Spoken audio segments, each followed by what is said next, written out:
Hello friends, नवीन व्हिडिओमध्ये तुमचं खूप खूप स्वागत आहे। तर आज आहे गुरुपुष्पामृत। तर आज 21 तारीख आणि गुरुवार। तर गुरुवारी आज म्हणजे सकाळची नित्यसेवा तर असते, पण आज खूप शुभ दिवस आहे, ते म्हणजे गुरुपुष्पामृत। गुरुपुष्पामृत हे पुष्य नक्षत्र गुरुवारी आल्यास त्या योगाला गुरुपुष्पामृत योग असे म्हणतात। असं म्हणतात की हे पूजेचा अर्थ आहे की पोषण करणारा, शक्ती देणारा, ऊर्जा देणारा आणि पुष्याचे आधीचे नाव तिथे असे म्हटले जाते, कारण आज शुभ, सुंदर, सुख, संपदा देणारा हा योग आहे। या दिवशी आपण खरेदीसाठी योग्य दिवस आहे। आपण नवीन व्यवसाय पण सुरुवात करू शकतो। म्हणजे हे आजचा दिवस खूप शुभ मानला जातो की खरेदी करण्यासाठी तर आणि प्रत्येक कामामध्ये यश मिळवण्यासाठी। तर हे आपल्या कुलदेवतांची मनोभावे पूजा करावी, देवी लक्ष्मीची, विष्णूंची पूजा करावी। तसं तर गुरुपुष्पामृत महालक्ष्मीची आणि विष्णूंची पण पूजा करत असते मी, आणि आपल्या महाराजांची म्हणजे स्वामी समर्थांची पण नित्यसेवा करत असते, कारण त्या दिवशी आपल्याला शंकराची पूजा, देवी लक्ष्मी, विष्णू, शंकराची पण पूजा, श्रीसूक्त, पुरुष सूक्त याचे पठण नक्की करा, कारण ह्यामुळे आपल्याला खूप छान समाधान मिळते आणि खूप सुंदर असा आपल्याला योग येतो। कारण हा योग असं शुभ मानलं जातं, त्याच्यामुळे सेवा करणे हे खूप चांगलं असतं। तर इथे मी पूजेची सुरुवात केली आहे। तर इथे दिवा प्रज्वलित केलेला आहे सर्वप्रथम आपल्याला। तर इथे गुरुवारची माझी खूप छान आणि सगळं पुसून घेत असते मी पूर्ण देवघर, आणि छान असं देवांचे म्हणजे आंघोळ वगैरे घालत असते देवांना।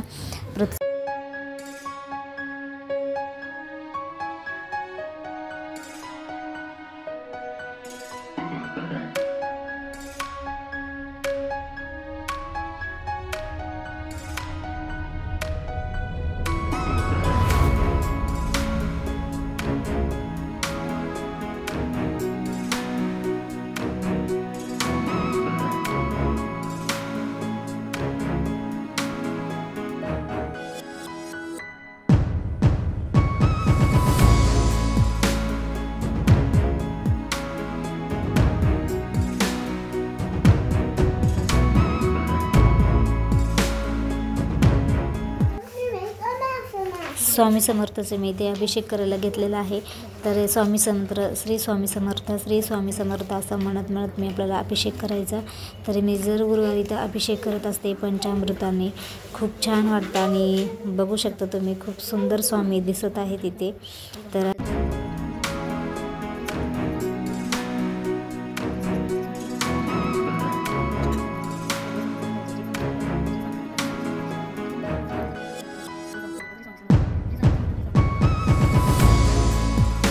स्वामीचा अभिषेक झाल्यास इथे महालक्ष्मीचे इथे कुमकुम मार्जन करायचे आहे।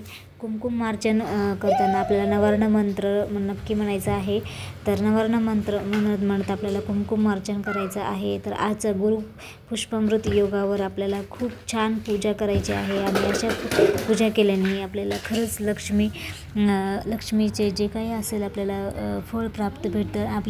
आपली जी काही सेवा असते ती देवापर्यंत नक्की पोहोचते। फक्त मनोभावे आपल्याला पूजा करायची आहे। तर ही पूजा आपल्याला खरंच खूप प्रसन्न वाटणारे आणि मला अनुभव आलेले आहेत खूप, आणि तुम्ही पण नक्की करून बघा, खरंच खूप छान वाटतं आहे आपल्याला इथे। तर इथे आपल्याला माझे अभिषेक झाले, तर सगळी पूजा झाल्यानंतर मी रांगोळी काढायला घेतली, कारण रांगोळी काढली तर मग ती पुसली जाणार, त्याच्यामुळे मी ती नंतर रांगोळी काढल्यानंतर मी नंतर आरती वगैरे करते।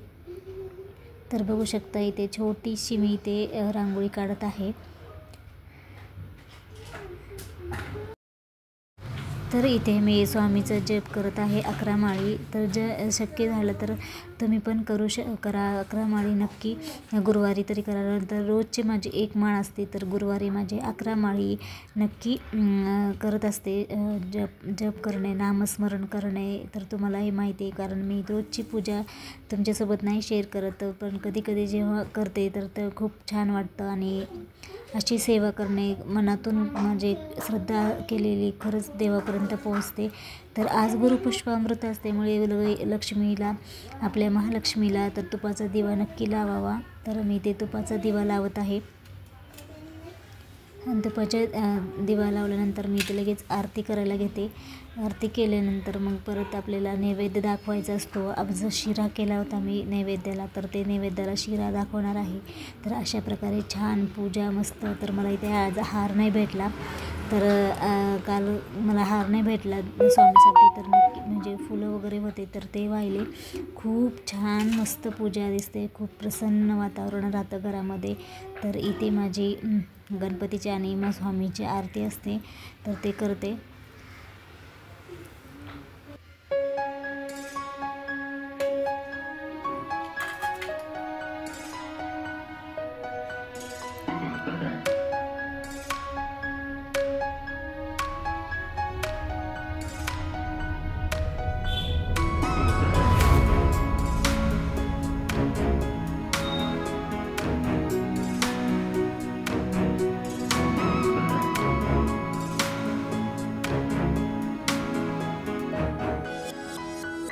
गुरुपुष्पामृतच्या तुम्हाला पण खूप खूप शुभेच्छा. तुम्ही पण छान पूजा केली असेल तर नक्की कमेंट करून सांगा. तर आजची पूजा कशी वाटली ते नक्की सांगा.